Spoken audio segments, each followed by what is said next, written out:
Yeah, so what Dr. Nelson was okay. Oh yeah, we're live. We're Okay. live. Good I morning, like everyone. I like Good the last. morning. It's the So 24th of September, 2025. Good morning. Let us Morning. know where you're watching from. Good I'm in morning. Central Florida and I'm in upstate alias New down York. south, way down south. And I am in Omaha, Nebraska. Woo! Hashtag KMT in the chat for a chance to win a I Kills feel Mighty Tribe t-shirt. t-shirt. And All right. this Did is someone Dr. claim? Anna. Did someone Oh. claim yesterday's prize? One of these days you gave away the course, the I didn't certification give away course. the course. I gave away a year membership to the tribe. I'm sorry, that's Yeah. correct. A year, but And someone emailed me about that, and I gave her the link. okay, great, great, Yeah. great. And of course we have Dr. Kills. He's getting I'm set here. up. I'm here. And we have Dr. Gratitude. Yes, Ana And Rosa. Yes. So so, do you go by Dr. Anna, Dr. Rosa, or I like that you put gratitude here, Dr. Gratitude. So at work, people call me Dr. Rosa. Okay. Many people call me Ana Rosa. And my Instagram, everything that I am building for the coaching business is Ana Rosa Gratitude. Oh, okay. There you go. all righty. So let's. If you have any questions, put them in the chat. QQQ before it so we can identify the questions. And let's just get right into it. Doctor, can you just go ahead and introduce yourself? Tell us what you do and tell us your story. You've been Yes. carnivore for how long and all that good stuff. Yes. So, first of all, I just want to say thank you so much for inviting me, to be here with your community. I feel so honored and I'm very grateful and joyful to be here. Um, I am Ana Rosa. I am originally from Brazil and I moved here to the United States in 2008 when I got married with my late husband. And I am a medical doctor. I am board certified radiologist in Brazil and here in the United States. And you might know me, some of you might know me because I have been talking about visceral fat in MRI and CT exams, which I have learned with Dr. Sean O'Mara as I have worked with him in Minnesota. And Sean is a dear friend of mine, and he taught me about visceral fat, inflammation, chronic disease, MRI, and the importance to describe it as a radiologist. And that's how I started this journey of reverting visceral fat on my own body. So my husband passed away in 2016 from stage 4 colon cancer. And beside the journey of being a medical doctor radiologist, I then started a different journey of healing. And that's where I found gratitude. That's where I got the foundation of gratitude for walking the journey of grief for life. And since 2020, I have started working and learning more about mindset and body and behaviors, patterns, beliefs. And that's when I got certified by Jay Shetty and also from the High Performance Institute. I also have a menopause certification and a grief educator certificate as well. And so I am multifaceted. I am a multifaceted person. I talk about visceral fat, radiology, imaging, chronic disease, diabetes, and reversing that in my own body because when my husband died, I was 226 pounds. Oh, wow. And I had a lot of visceral fat. I still do, but I had also like uh, high insulin resistance, and I was pre-diabetic. And that's when in 2022 I started like following the strategies from Sean, which is the carnivore and the live food, the fermented veggies and fruits, and also and then I had my ups and downs, and that's when I realized that it was very important to add to the body strategies, the nutrition, the hydration, the movement. It would be very important for me to add the mindset, because otherwise I would step back and it would be harder to come back. So the mindset made my journey on this walking my talk for visceral fat and building a healthy body with a more sustainable success, because now I question my beliefs, my thoughts, my patterns, my behaviors, and I kind of like break the pattern of sabotaging myself. Yeah.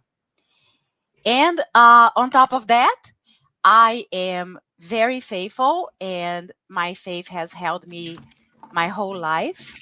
Since I was 7 years old, my grandma taught me to talk to God, the Creator, and as a friend.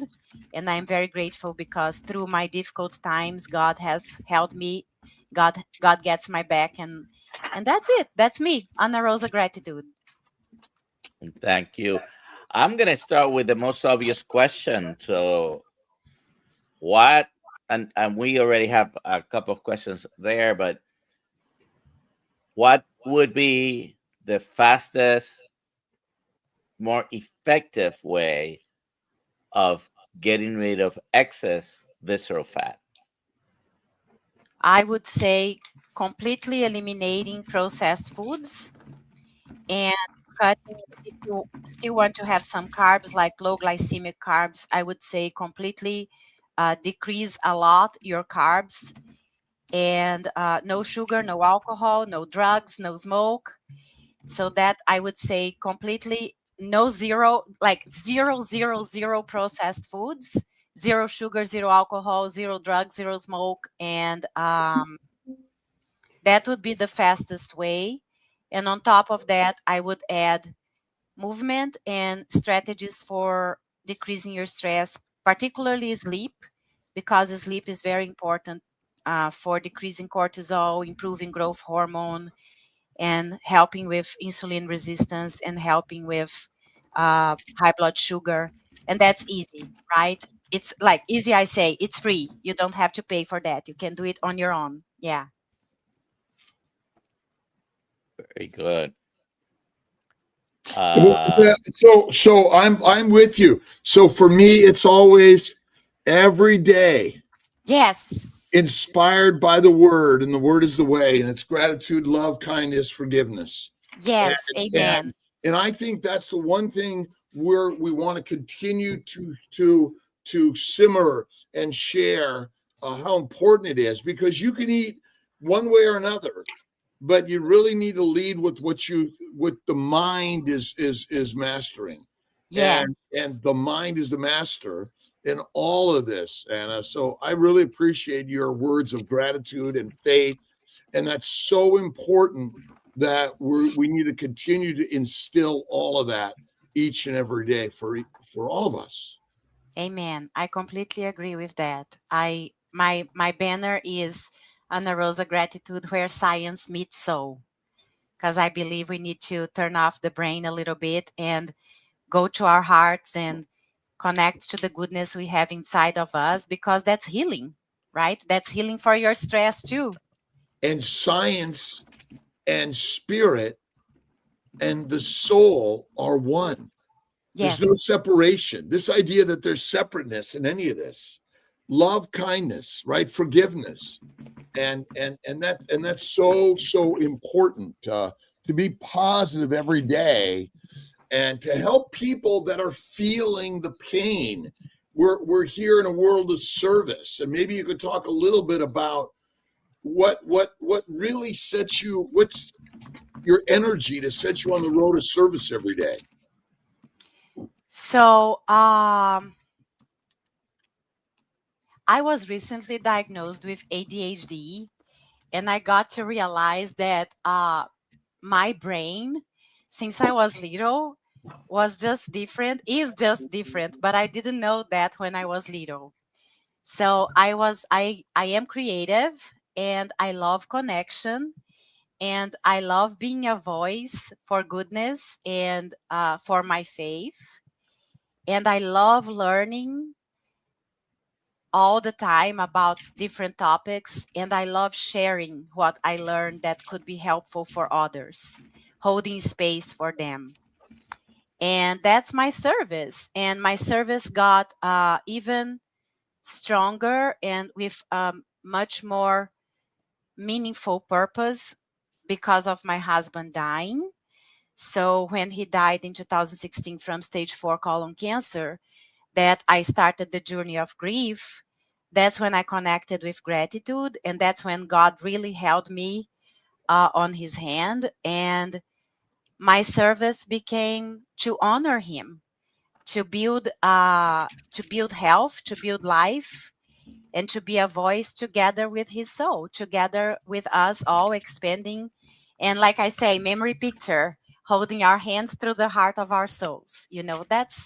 That's my service. My service is to walk my talk and hold the hands of other people to walk the talk with me, knowing that we are human and we are going to be doing our best, and we don't need to be perfect. We just need to keep going. And we're on a journey with lots of bumps and ripples, and the pain, the loss, the sorrow, the regret. This is the fuel to keep us coming together in a line of love for each other. And Absolutely. recognizing good things, bad things, right things, wrong things all happen in life. But what if it's all one thing? It's God's work. Yes, I absolutely believe that. With everything that has happened in my life, I absolutely believe that God is orchestrating everything. Yes. God's For got this, doesn't he? Doesn't he? Thank you. Every day. And the sharing this carnivore way. Do you think your husband? What is your husband's name that passed? Gilson. Gilson. Yeah, Gilson. Do you think the diet that he ate contributed to his colon cancer? absolutely. And And sorry, go ahead. No, please go ahead. And I see that all the time in the imaging, MRI, CT, ultrasounds that I read, right? Like 95% of the people have lots of visceral fat, severe visceral fat, epicardial adipose tissue, mediastinal fat, fatty liver, pancreas replaced by fat. And it's all what we are eating, because it's all processed foods, it's all fast food, it's all vegetable oils, and also the fact that we are becoming more and more sedentary. Everybody's just sitting, everybody's just playing video games, watching movies, right? So, yeah. But we can watch. You can watch or listen to. You can listen to Kilt's Mighty Tribe and all the lives and the recordings while you drive, while you walk, while you work. Some of what you work in the garden, the pottery studio, and Yes, that's the beauty. I mean, I'm an Audible crazy man. I love listening me to too. books, and the loss of my sister Marianne, my friend Dave and Craig, all of this have set me on a journey of digging deeper into why. Me too. And I agree with you. To me, it's a high plant, low animal fat diet and eating 3 to 6 meals a day. I don't think that the fat in our body causes disease at all. The cause is the food. And carnivore is top of the line. Keto and paleo are great. Atkins, even Yes, Mediterranean. You could fit it in all of those diets, right? yes, All of them. yes. I absolutely agree. And that's, first of all, I want to send you a hug for Marianne, Craig, and I forgot the other name, but I'm sorry, it's my ADHD brain. But my why, because I struggled with my weight the majority of my life since I was like 24 years old in med school. So so I was always like this yo-yo, up and down, up and down, up and down, but never really following something that was out of the processed foods, right? So when my husband died in 2016, I was at my heaviest with 226 at 226 pounds. And then I did a keto diet and I got to 186. But I was always up and down because again, my mindset wasn't aligned. You know, I would always sabotage myself. However, then in 2021, my dad passed away. And my dad, he was a surgeon and he was kind of a workaholic like me, being a radiologist. And my dad, he was brilliant and he had so much visceral fat and his brain was so good when he was dying, but he had so much visceral fat he barely could breathe and he broke his femur and he ended up dying. And then by then in 2021, that's when I connected with my deep why, because I looked at him and I saw myself. I told myself, I can't keep doing what I'm doing. I love being a radiologist and I love working, but I'm not taking care of my body. And that's when I connected to my why. And also my grandma died from diabetes type 2 with all the complications. So they both, I honored them both when I walk my talk now, because they already paid the price. They already suffered a lot for me to just break this pattern, you know, and And walk. they shared the story that God said, hey, and always doing heaven's directions. Again, all of us create these labels. I mean, I was I think I was labeled ADHD, OCD, depression, dyslexia, all the things. But in fact, those were things that God gifted me with to be stronger, Yes. to learn all of these ideas. That's what this is about. That's what this Yes. is about, right? I love what you're talking, because I was just recently, like 3 months ago, I was diagnosed with ADHD. And then my doctor was asking me if I was grieving. And I am like, not really, because now I have the knowledge, and having the awareness is power, right? Awareness is the door for freedom. So I look back and I see that I built a very successful independent life, and I have my own shortcuts.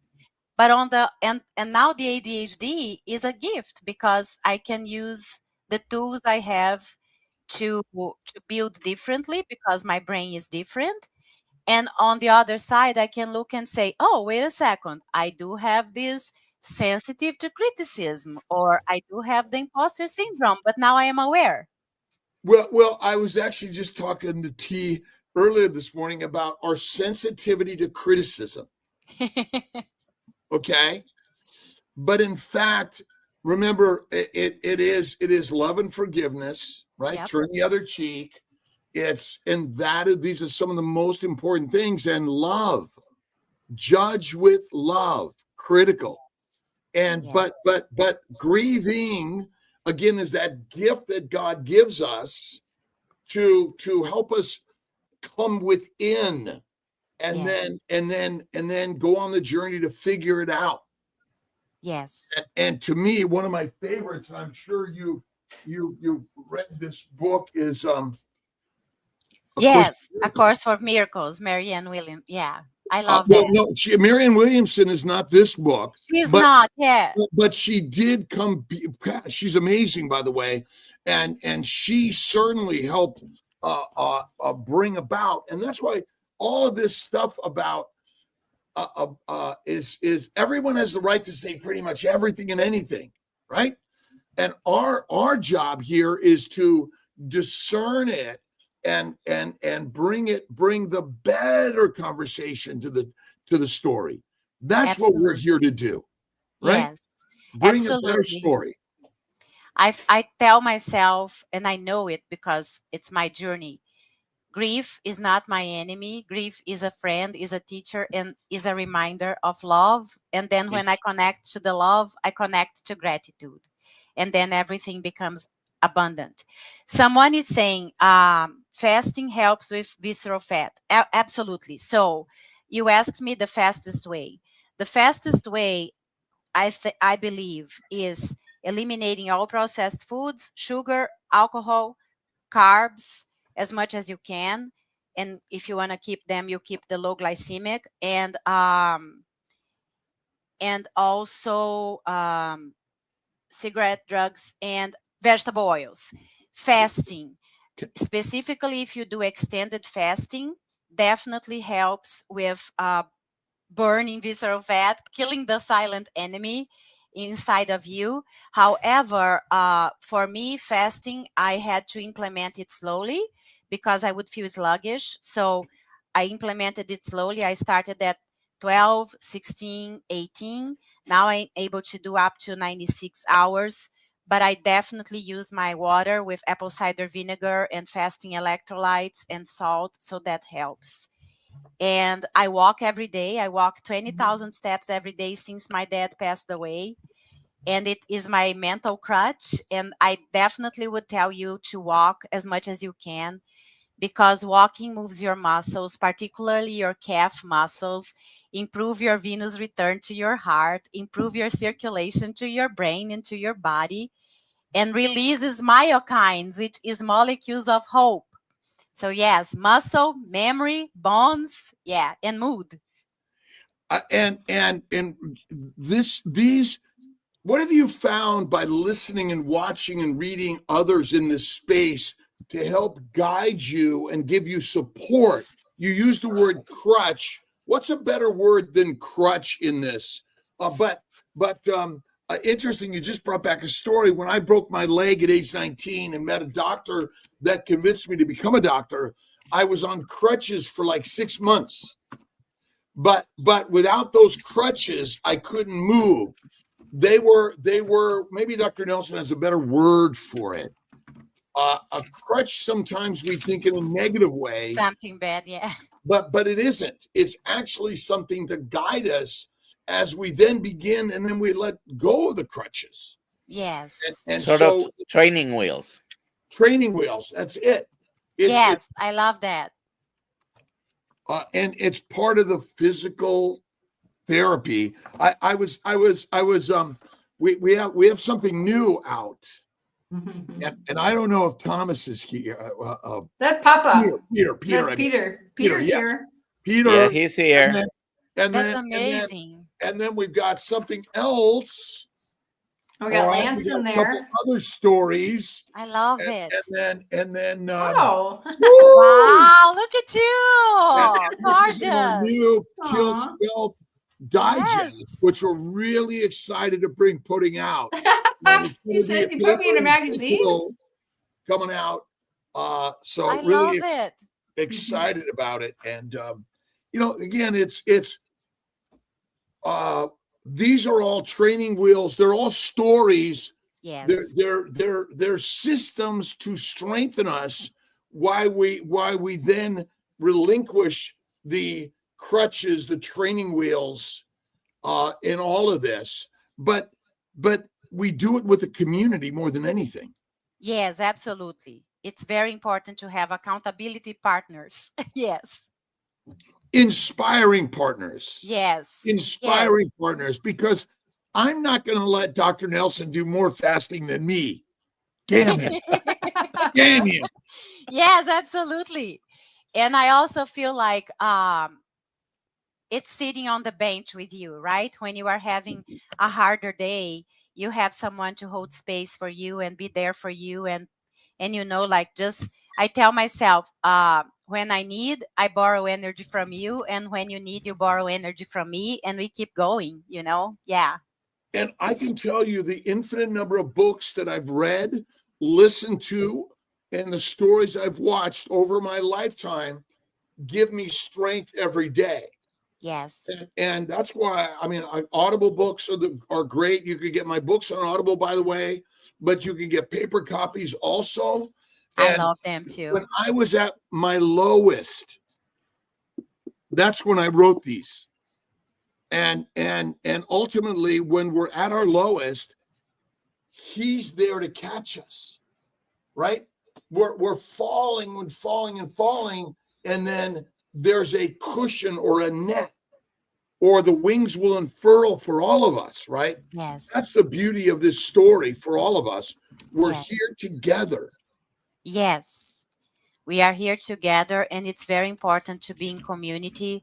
Like, there are studies that show that with elderly people who are healthier, that show that one of the most important factors is having friends, and being in community, you know. Well, my brother Ray, who's 78 years young, blind in one eye, you never know it. He will never tell you that. You don't think it.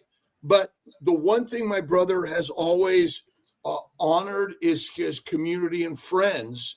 And we're all working together to help him because he helps us Yes. every day. And we're inspired by the stories, right? Yes. I always go to, all the books that we've read. I know I got Goggins' book here somewhere. I love his story, but Everyday Hero, the manifesto. Yep. Robin Sharma. Yep. And the more of these things, and again, it's you can read them, you can listen to them, you could tear them apart, but that's such an important thing about this. Yes. That as an atheist, I was working to put the story together about God. And when I finally realized that we're looking at him and her and it every day, yes, and he gives us everything, yes, the way it's supposed to. Absolutely. Always. Yes. It's life happening for us, not to us.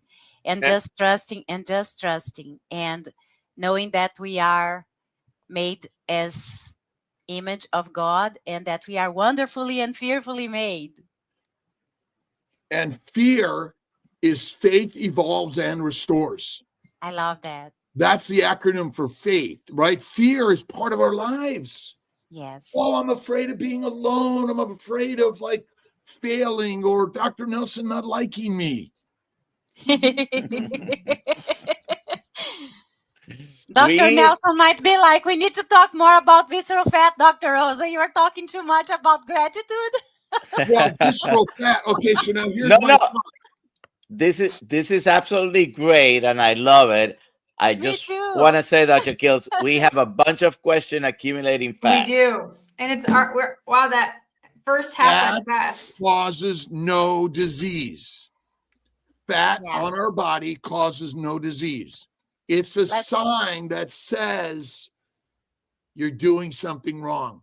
Yeah, exactly. Let's just talk for the whole day, right, Dr. Kilt? So then we can answer all the questions. I love talking too, and I love our conversation here because it's way out of the medical field. I love it. Yeah. Go ahead, Alia. Rexman, could PCOS be a defensive response of the body to prevent pregnancy while malnourished? If so, does it stop maturation of eggs or just stop them from being fertilized? Extend fertility window. This sounds like a for sure Dr. Kilt's question. PCOS as a protective mechanism. Ovarian sickness be a defensive response of the body to prevent pregnancy while malnourished. Well, it could be. It certainly could be, but I think it's the plant's mission to make us infertile and to create miscarriages and abortions, and so ultimately, our body is in a. I don't think it's as much malnourished as poisoned by plants. That's my opinion. But I think that goitrogenic foods come from plants, which cause our problem, and that's for sure part of the issue, 100%. But yeah, I'm again, plant-caused ovarian sickness. I mean, we've never seen anyone really from birth to death on purely a carnivore diet. We see animals that are carnivores, but I think that some plants are okay. That's why I think the Mediterranean diet as just a statement is okay, but the way we eat it is wrong, and the proportions and the frequency. And my bet is we're eating a lot of poisonous plants. Yeah. And we might need a little bit different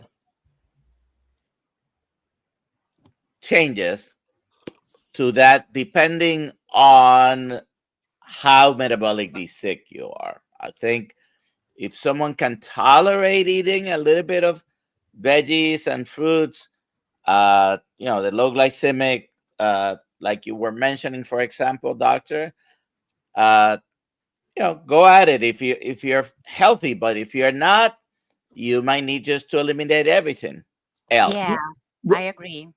Reginovic says there was no donuts in Garden of Eden. I'm going to say something controversial. I think high glycemic index food is better than low. That's controversial for sure. It is, and I'll tell you why. I'll tell you why. Again, when you eat food with high glycemic index, the simple sugars go into the bloodstream, glucose goes up, insulin goes up, they convert the sugar to fat, it goes down. But in a low glycemic index, it goes up slowly over longer periods of time, and it exposes you longer to the poisons. That is wrong. Simple sugars are better for you than complex sugars because the simple sugars are digested faster. The problem is everyone eats them all the time. Yes. If you eat them sometimes, not all the time.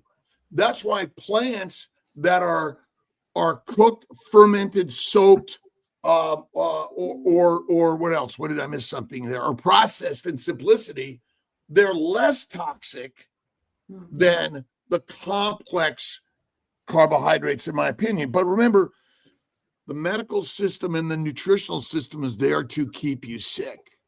Yeah. And I would say that whenever you have a meal, it's really good if you could just do 15 minutes of walking, because it definitely decreases the spike of blood sugar and decreases the spike of insulin, and your muscles will be using the glucose from the food you just ate. On a different thing too about PCOS, it's very related to inflammation in your body, and usually is more seen with women who are overweight or obese, and also because it changes the hormones, the hormones in your body. Like the fat in your body will be producing a different kind of estrogen, and this estrogen also affects the fertility, right? You have a different kind of estrogen from the fat. Well, there's the Inflammation. phytoestrogens, but remember Yes. the birth control and the birth control pill and the abortion pill were made from plants. Yes. And so the phytoestrogens, androgens, and progestins, when you eat these plants, they have chemicals that control your reproductive system. That is it. That's the craziness. Yeah. So someone is asking about the RAMFO body composition. Visceral fat is 1. Most likely it is good because you want your visceral fat as low as possible. However, some people are thin outside and fat inside. So I don't know exactly how the measurement of the scale would be reliable. The best reliable exam or method to evaluate visceral fat would definitely be the abdominal MRI, because then you can see quality, quantity, and anatomical location, which is not like routinely done, unfortunately. But I hope that we're going to be talking over and over and over again as how much it is important to do a visceral fat screening, much more than a cancer screening, a visceral fat screening, So then we are going to get this approved by insurance. So let's keep advocating for us to see the visceral fat inside of our bodies and be able to reverse it. Well, why don't we make getting an MRI, total MRI, cheaper? Why don't we make would it love better that if you want to get all this testing, we can make it more affordable? Exactly. That's what we should be doing. I agree 100%. And ultimately, we should not expect insurance or government to take care of our health care. This is the same. Well, then why don't they, they're controlling everything. We need to do it together. Yes. And that's what Kilt's Health is working on doing every day, is how do we make a story that you take control of your health care. Oh, and by the way, we got something else in the new Kilt's Health Digest. Get certified. He's way better looking than I am, for sure. But get certified and a Kilt's Health coaching certification. And then we want to bring everyone onto the team to certify our brothers and sisters around the globe, because Western medical system, again, we're not against it. We're for it all, by the way. We want to bring our brothers and sisters together, yes, in helping us heal. But let's make an MRI total body scan affordable, and you can it's tax deductible.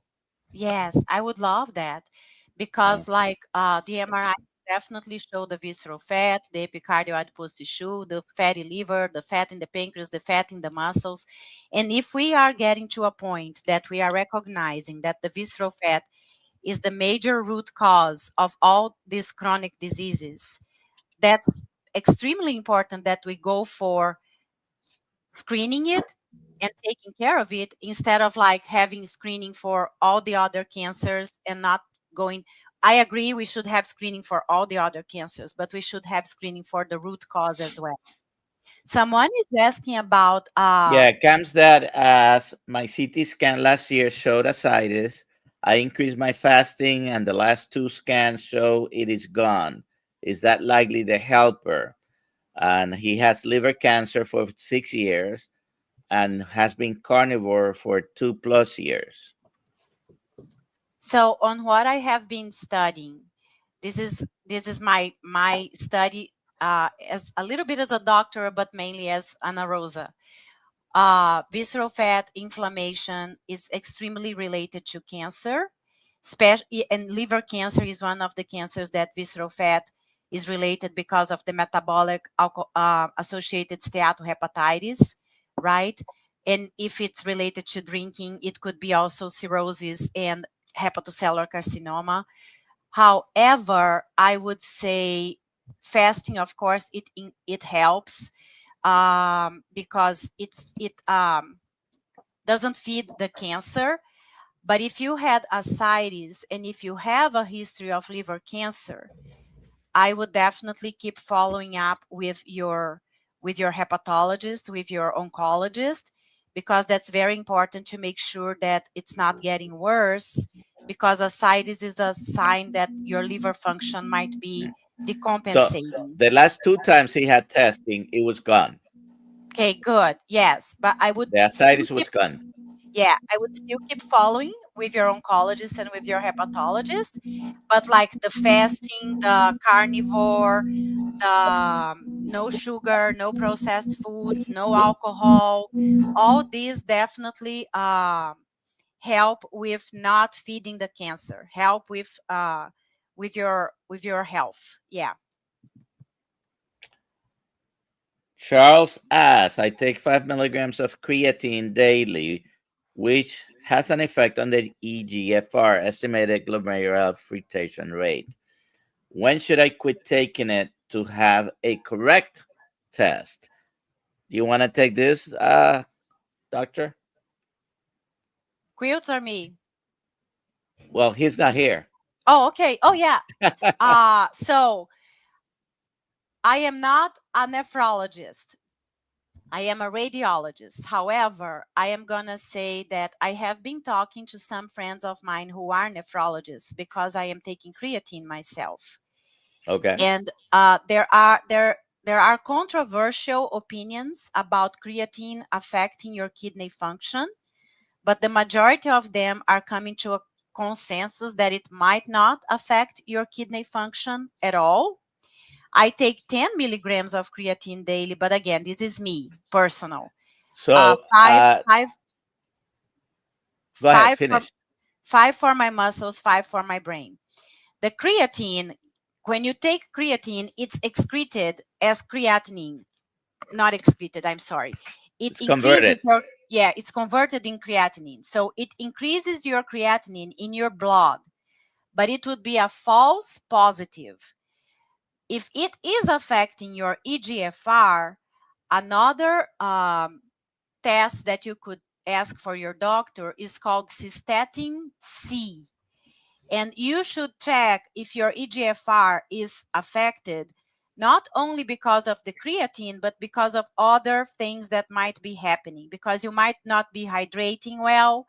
But again, if you have kidney issues, chronic kidney disease, you also have a specific amount of fluids that you should take. So I would definitely check with your provider because it might not be the creatine at all. It might be another cause that you should want to investigate. All righty. And if Dr. Cutes has something else for him to add, because I am not a nephrologist. I'm not a nephrologist. I'm a family physician. I think you gave the perfect answer. So thank you. I'll read this one. You're muted. You're muted. I am?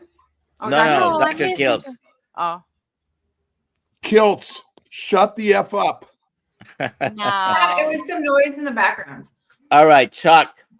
Besides vitamin G, gratitude, do you take any supplements or meds? And what is your typical foods, daily and occasional treat?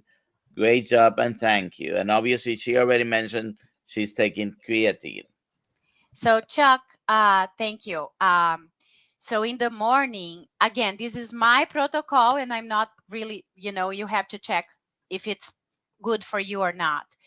But in the morning, I take, as soon as I wake up, 1 liter or 4 cups of water, and I add apple cider vinegar, 1 tablespoon, and I add fasting electrolytes, and I add mineral salt, and I add my 10 grams of creatine.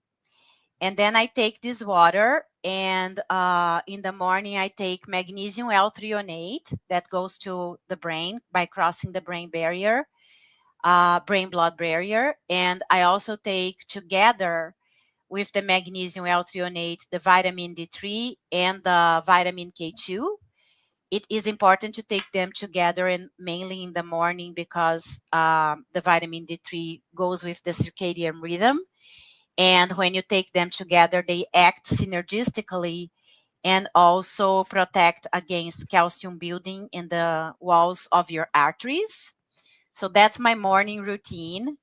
And then by midday, usually when I have my lunch, because I fast until midday, I get zinc and I get vitamin C and I get omega-3s. And that's what I take midday. And then at night, I take my magnesium bisglycinate. And sometimes I do have some constipation once in a while. So when I am constipated, I do every other day the Calm magnesium that has the citrate and the L-theanine. And I guess that's what I take every day. Oh, typical foods. So, and I drink 3 liters of water every day. So my first water is what I said. And my second and third water, they only have like the 1 tablespoon of apple cider vinegar and a little bit of the fasting electrolytes and the mineral salt. And I do that because my water, I put a reverse osmosis filter in my sink. So then that's why I add the electrolytes, and that's why I add the mineral salt. My typical foods are eggs, grass-fed, grass-finished meat, live fermented foods, veggies, fruits, I have kefir, I have cottage cheese, I have fermented cheeses. I have to have less cheese than usual, than because I am more sensitive to dairy. Not that I'm sensitive to dairy, I tend to eat more than I need. Yeah, so I'm mindful of my dairy, and sometimes I have strawberries, blueberries, and raspberries, and they are my treat. And mainly that's it. I don't usually have sweets. I was never a sweet person, because since my grandma had diabetes, my mom never we never used to have dessert or sweets in our house, thank God. Yeah.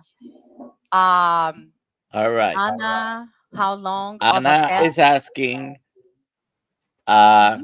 how long of a fast would you recommend? I did a 72-hour fast recently, but suffered from bloating too much and felt the same after. Bloating with fasting. So I do fast every day, but I vary my windows. I follow a lot Dr. Minty Pelt's Fasting Like a Girl, because I am in menopause and I like her fasting according to the cycle for women.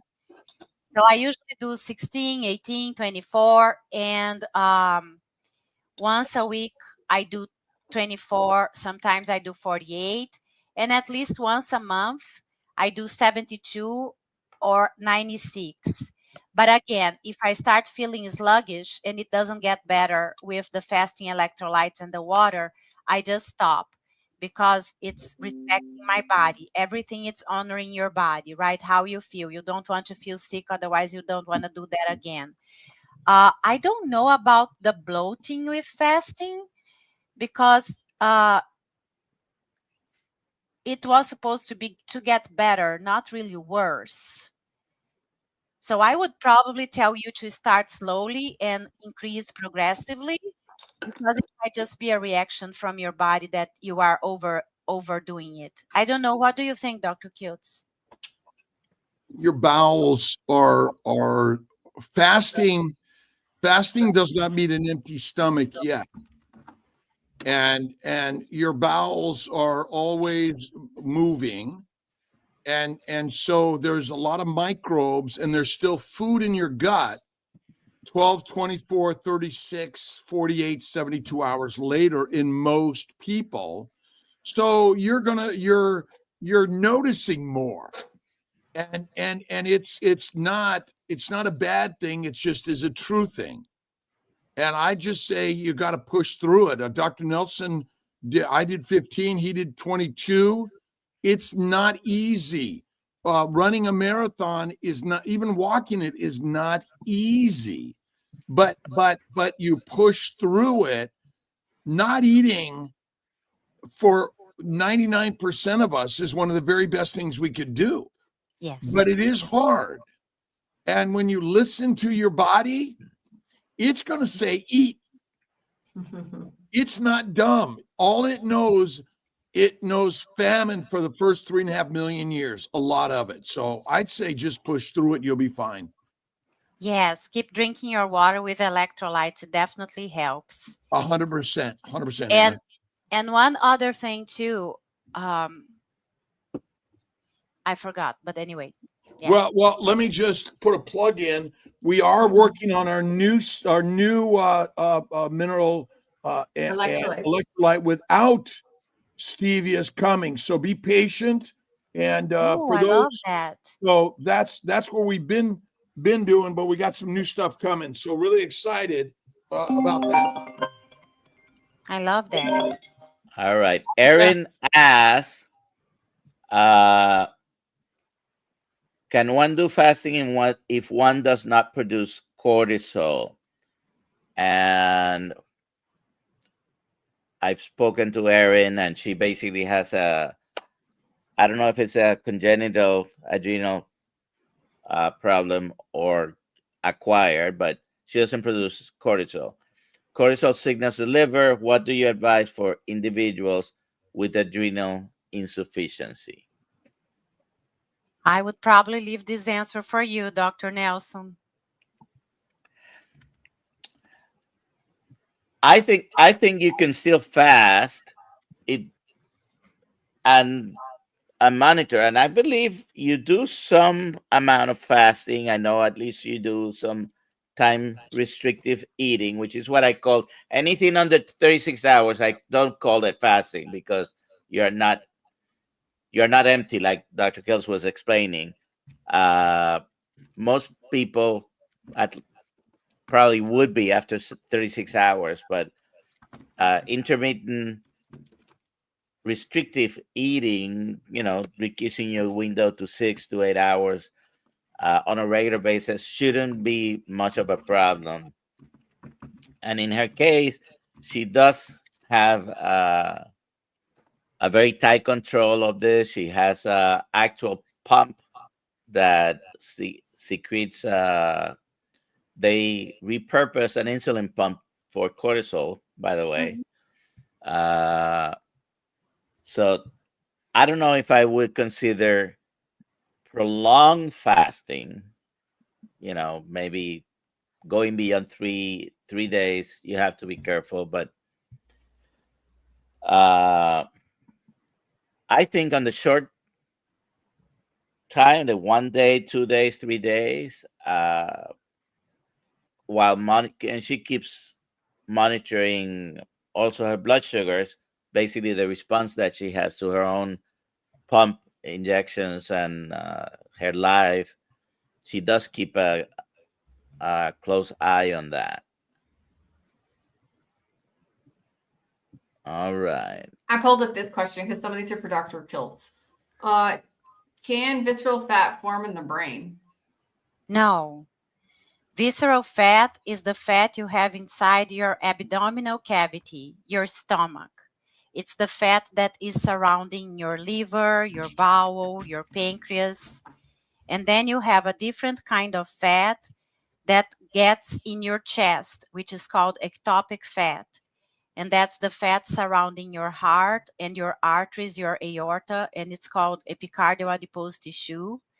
And then you have the fat in your liver, which is fatty liver. And then you have fat in your pancreas, which is pancreas lipomatosis. And then you have fat in your muscles, which is the myosteatosis that leads to sarcopenia, which is muscle frailty, right? And then you have the subcutaneous fat. The superficial subcutaneous fat is good for you. It produces adiponectin that protects against cardiovascular problems. And then you have the deep subcutaneous fat, which is as detrimental as the epicardial adipose tissue and the visceral fat because it produces inflammation. On your brain, you do not have visceral fat, but on your brain, you have inflammation, which I have been studying now because I'm wanting to learn more about vascular dementia and Alzheimer's. On your brain, the inflammation from the visceral fat could cause inflammation in the small arteries that go to your brain, which lead to small vessel ischemic disease. And that's when you could have vascular dementia because of the brain inflammation, but not, and also Alzheimer's from deposit of abnormal protein, which is also related to inflammation. So when you decrease your visceral fat, you decrease the inflammation in your body, including your brain, but the visceral fat is in your abdomen. There. Here. I turned Dr. Kiltz off again. He's Hi, Dr. mute. Kiltz. I turned you back on. You keep on shutting me off, like Ollie. I know. I know what they're trying to do to me. They're trying to kick me out of here, right? No. Well, I'm kidding. And look at, but here's what I want to remind everyone: the visceral fat is not the cause; it's the sign and the symptom. When you're losing it, it means you're going in the right direction through fasting and keto carnivore and faith, all the foundation of healing. And that's one of the most important things we're doing, because if there's a famine and you're hibernating, gestating, nesting, fat is your friend.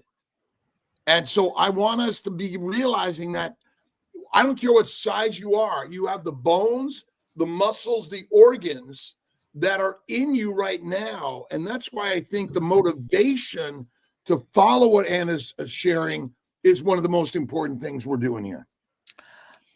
Dr. So what? Anna, Go ahead. I wanted to ask you, you're in Nebraska, you told me before, and I know my local X-ray places. We have a couple of. One of them is sort of a national thing, and I have asked if they do MRIs for body composition. Oh yeah, we do it.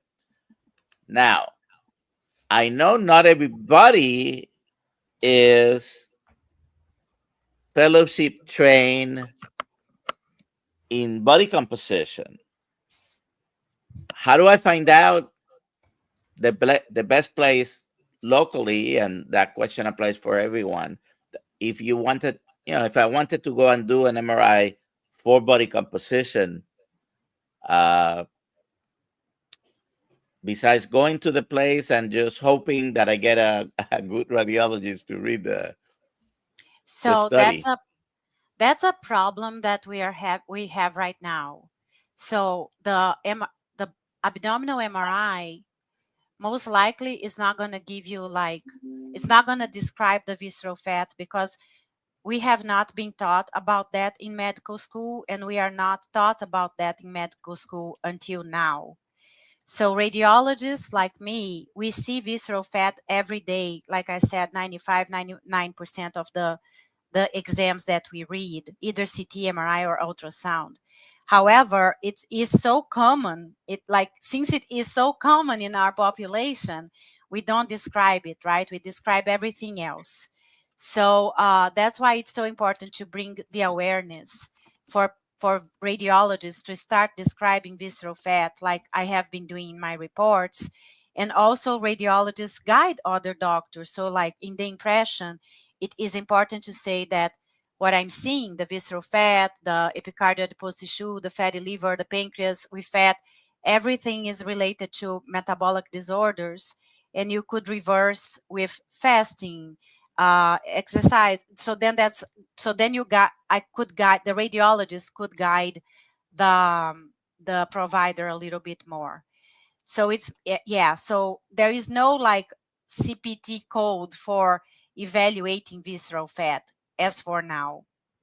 And someone asked about visceral fat, cancer, chronic diseases. So visceral fat creates inflammation, but like Dr. Kiltz said so well, the visceral fat is showing that you are not doing something right. The visceral fat is showing that you are behaving by eating too much carbs, too much processed foods, alcohol, sugar, stress. And so the visceral fat is almost like grief, is a teacher, is a reminder that you need to start working on improving your behavior, on improving your lifestyle. Because your body does not need visceral fat, but visceral fat reminds you that you are not taking good care of your body. But your body needs good fat because your brain needs fat to work way better than sugar. Everything in your body needs more fat to work better than if you were using glucose. So yes, so that's the question that came there. Yeah. Here's my other theory, which is radical. Glucose is a glycosylating agent, not a direct mitochondrial energy agent. And so ultimately, the whole idea here is that as you're eating a ton of plants, you're inflaming every cell of your body, Yes, including your viscera. And so by going keto, carnivore, and fasting, you're significantly reducing the inflammation of every cell of your body. yes. And one thing, like I said, that I'm studying more a little bit about the brain, although I am a body radiologist, is that when you do keto or carnivore, that you definitely decrease your blood sugar and you decrease your insulin resistance. You improve the hydroxybutyrate fat, and your brain works better. But your body still produces glucose, and this small amount of glucose, like Dr. Kiltz talk about mitochondria, this small amount of glucose is going to be used in chemical reactions that will help cleaning your brain better from everything that is yeah. I kind of forgot right now the name of the word, but yes, essential. Yeah. Yeah, go ahead. You know that better than me. Sugar is in adipose tissue. It's in every cell of our body. Yes. It's critical for survival. It's an essential molecule that we eat from every cell of every plant, animal, microbe, algae, whatever you eat. And so I really recommend everyone read about the essentials. And this book is free online, The Essentials of Glycobiology, that we all get to know what it is. Because I think we're just going in the wrong direction about sugar. And it is essential in our body, by the way. It's an essential nutrient that you eat. That's the craziness. Yeah. And again, you don't need to eat sugar or Right. processed foods, but the good food that you eat will also produce the good sugar in your body. Yeah. Well, and it maybe is we don't need to eat as many plants as we eat. Yes. But maybe we just need to eat less frequently. Could that be right, Anna? I would say so. I wouldn't eat sugar, and I wouldn't eat processed foods. But if you are eating, for example, fermented food might have a little bit of sugar. If you are eating yogurt, natural yogurt without sugar or without honey, it's going to have a little bit of sugar. If you are eating berries, it's going to have a little bit of fructose, right? So yes. Got it. I just want to say real quick, carnivore sneaker artist, please email me for your t-shirt, alia@drkiltz.com. I just snuck the giveaway in there while you guys were talking. I love that. I love it. We have 13 more questions left, but it's an hour in. Should we just do one or two more? Why don't we just go right down the list and go do a speed answering some questions for 5 minutes. So we're not taking any more questions. So speed answering. Hello, I'm thinking about testing a test and swapping butter for suet. Hit the 2-to-1 fat to P protein macros by eating only meat is difficult. What can you tell me about suet and how would you prepare it? Thanks. I don't know about that. Eat it raw. That's what Dr. Kiltz would say. I think that many of us. I think one of the problems may be butter and cream from milk, and using the fat directly from the animals probably less inflammatory for many of us. So next question for Anna. Next. Fin Girl, how to rid-X the skin after 40+ pound weight loss? So I do have a lot of loose skin. I am fasting. Fasting is a really good strategy. Sprinting, if you are able to sprint, starting slow and uphill. Do not hurt yourself. And everything that is good for cortisol, for stress reduction, sauna, cryotherapy, cold showers, sleep, and strength training, definitely. Walking and weights is all you need. Yes. You don't need to sprint. Technically, my parents lived in 94, never ran a day in their life. My grandmother, 104, never ran a day in her life. I like that. And they were walking and you guys keep going. Okay. Any downside to apple cider vinegar? Let's try to go quickly. I don't see any downside for apple cider vinegar. It's very good for metabolic health and control of glucose. And one thing that I would do is make sure that you are mixing it with water. You don't want to drink it pure because then it would damage your teeth and also give esophagitis damage. Okay. Rita. Oh, she's just saying she ate half an orange squash and got stomach upset. Sorry about that. All right. We answered this one already. Should you eat according to sunset time, more like evening meals to adjust? Yes. It's really important to eat according to your circadian rhythm. So if you are eating your last meal before the sunset, definitely would help. And absolutely. Next. Is there a Kilts magazine? Yes. There is a Kilts magazine. It was Oh, just. look at you. just- Hi, little and there's one. So cute. Hi. Hola, You're very Brianna. cute. Hola. Hello. Hello, you're very cute. She says you're very cute. She can't hear you. Oh, yeah, that's true. We'll do the next question. Kelly Ebsary. Is there a good supplement for muscle pain as I ramp up my movement and ramp down my inflammation? Mama.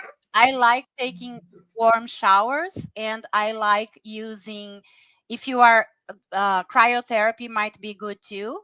And I like using some magnesium in my legs, but yeah, cream. But again, right. sure, yeah. Okay, next question. Don't we get 3 grams just from eating meat daily? I think this is don't know. creatine. Yeah, he's talking about creatine, and if you're carnivore, that's a number that I have seen. Creatine is, when you eat meat, you're having creatine. Usually, people who are using creatine are using 5 to 10, and even 20 grams a Yes. day, which is on the heavy side. So Yeah, there you are. don't. Yeah. My opinion on creatine, although I have been trying it for the past couple of months myself, do you need it? Is it going to have a positive effect on you? Maybe it would. But if you're carnivore, you're having a good amount of creatine All right. Well, maybe we'll just in your diet. Next question. Next question. I've seen where Dr. Michael Hollix believes vitamin D taken without K2 send more D3 to organs opposed to bones. I'm 70. My bone scan is fine. I was taking 50K a day of D 142 last test. So there are some studies from the Mayo Clinic that say that higher doses of vitamin D3 protect against cancer as well. And vitamin D3 is very important for everything in your body too. So I do take 20,000 units a day. But what I have read is that when you take it together with K2 and magnesium, you are making the effects way better in absorption and action. And also you are protecting from the magnesium building calcium in your arterial walls. So I definitely don't know what the answer regarding Dr. Michael, but that's what I do for myself. Yeah. Next question. And then go to Norfolk together. Sorry. I lost Don's question. Yeah, I guess- that's we the did this same one. that he answered. Yeah. Okay. Dr. Kiltz, you don't take supplements, do you? Also, don't you drink when thirsty? Dr. Kiltz is not here. He did say he takes D3. I don't remember if he takes others. He started taking D3 and K2 just last week, I think. Yeah. So there you go. King Neptune. Dr. Kiltz, could you explain typical OMAD and amount of calories if calories matter? Well, he's not here, but who wants to answer this one? Well, what would he answer, Alia? Because I know you know the answer. All right. Typical meal of Dr. Kiltz is a ribeye steak, black and blue. That's dinner. And then maybe And does some he ground count beef. calories? He literally doesn't count calories. He could care Okay. less. Yeah. There he right. comes. There he comes. Dr. Kiltz. Do you count calories? What's a calorie? I have no idea what a calorie is. I don't count anything, but I do eat typically one meal a day. And I do sometimes have simple sugar over complex sugar. And I will, and like Dr. Nelson, we got a 5-day fast coming up in October. I do a 2 to 3 day fast every month. We've got I'm going to do maybe a 2-week fast in January. Dr. Nelson might do a 40-day fast. We don't know. Well, he's always sneaky on us. But I think fasting is one of the very best things we could all do, and emptying the gut really is one of the best things. Exactly. And here's the last question, which talks about emptying the gut. Cara Manning, after 3 days of fast, still no bowel movement. Any suggestions? Patience in the pooping. Wait. Just you wait. Be patient. I have been doing one meal a day too, and it is usually around 3 p.m. and I don't count calories anymore either. Yeah. And we don't even know what they are anyway. Yeah, I eat. And it's, it's food types probably more than anything, but losing weight is no other animal tries to lose weight and be skinny. Zero. And so being skinny is actually a deadly endeavor for most animals. Right. And humans could be the same thing. So remember, we're telling people to do one thing where actually maybe it's just simply changing your nutrition, eating less frequently, and stop chasing a number. Yes. Right. Eat when you are hungry and stop when you are satiated. See, simple. In general, although the body, remember, it's this idea because we're in a world of a marketplace with too much food. Yes. And food that's highly addictive. Yes. And so we have to have a discernment and strength rather than the body. It's a mind game. It is a mindset. Mind game and mindset. Successful. Right. Yeah. Yep. That's why I kind of went to the coaching much more for the mindset strategies, because if you don't have the sustainable success mindset, the body strategies are not really going to work. They are going to work up to a point and then they will stop. Yeah. So again, thank you so much, because I believe we are almost done. Bye, Dr. Kiltz. Oh yeah, we're done. We're 10 minutes late, but I think we just left. Can I just say one thing? Sure. So thank you so much for having me here. I'm very grateful. You can find me as Ana Rosa Gratitude on Instagram, TikTok, YouTube, and I am launching a challenge, Optimize You challenge, on my Instagram page, and it's going to start October 6th, and I'm inviting you to come with me. It's going to be a challenge for nutrition, movement, mindset, and neuroplasticity. And I would love all of you to come with me and walking this journey, holding our hands through the heart of our souls together. Yes, Ana Rosa Gratitude. I invite you to my challenge. Thank you so much. God bless you all.